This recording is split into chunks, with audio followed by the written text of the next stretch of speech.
peur qui traverse les murs. Enfield, Angleterre, 1977. Une banlieue paisible, des maisons en briques, des rues silencieuses balayées par la pluie. Et que la peur s'invite au 284 Green Street.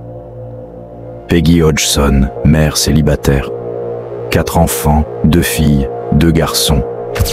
Elle fait de son mieux dans un quartier ouvrier où chaque jour compte. Mais depuis quelques nuits, il y a des bruits, des coups, et cette armoire qui se déplace toute seule. Le 30 août, tout change.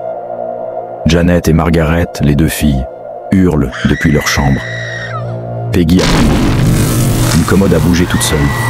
Elle tente de la remettre en place, mais une force invisible la repousse. Les coups dans les murs reprennent, réguliers, comme un battement, comme un code.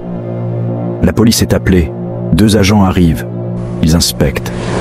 D'abord sceptiques, jusqu'à ce qu'un fauteuil se mette à glisser sous leurs yeux, lentement, sans explication. L'un d'eux, consterné, le consigne noir sur blanc dans son rapport. Mais ils ne peuvent rien faire. Ce n'est pas un crime. La presse s'empare de l'affaire. Et bientôt, la Society for Psychical Research envoie un enquêteur, Maurice Gross. Il s'installe sur place, enregistre, filme, observe. Il entend des voix, il voit les objets bouger. Une fois, un coussin traverse la pièce. Une autre fois, Janet est projetée hors de son lit. Janet, 11 ans, devient le centre du phénomène. Elle entre dans des transes. Sa voix change, grave, râpeuse. « Je suis Bill Wilkins », dit-elle. « Je suis mort ici, dans ce fauteuil. » Gross enregistre. Il compare et découvre qu'un certain Bill Wilkins est effectivement décédé dans la maison, des années plus tôt. Des journalistes entrent, des photographes aussi. Ils posent des caméras automatiques. Sur l'un des clichés, Janet semble léviter. Sur un autre, une chaise s'élève seule. Certains crient à la supercherie, d'autres à la preuve ultime. En 1978, Ed et Lorraine Warren, célèbres démonologues américains, viennent à leur tour. Ils affirment, ce n'est pas une simple hantise, c'est une infestation, un démon ancien. Il manipule Janet et il ne partira pas de lui-même. Doute, mensonge ou vérité? À force de pression, Janet avoue. Parfois, oui, elle a simulé, pour voir ce qui se passerait. Mais elle insiste.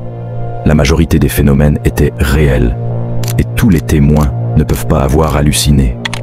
En 1979, sans explication, tout s'arrête. Janet est envoyée en internat. Plus de bruit, plus de voix. La maison devient calme, trop calme, comme si quelque chose était parti, ou attendait simplement son retour. Des années plus tard, le mystère reste intact. Adulte, Janet revient sur les faits. Elle dit avoir été habitée par une force extérieure.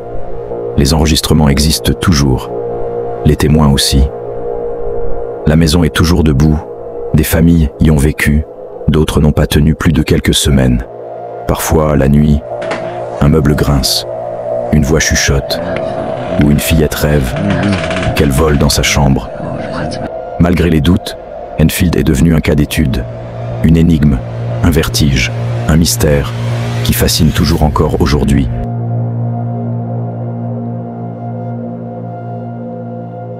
I was going to ask the same question as I asked earlier. How many voices are there? 600. 600 the voices. I know the joke. How many really are there, Margaret? I think so far we've had 10 Right. sensible voices, but the rest of the names are absolute rubbish.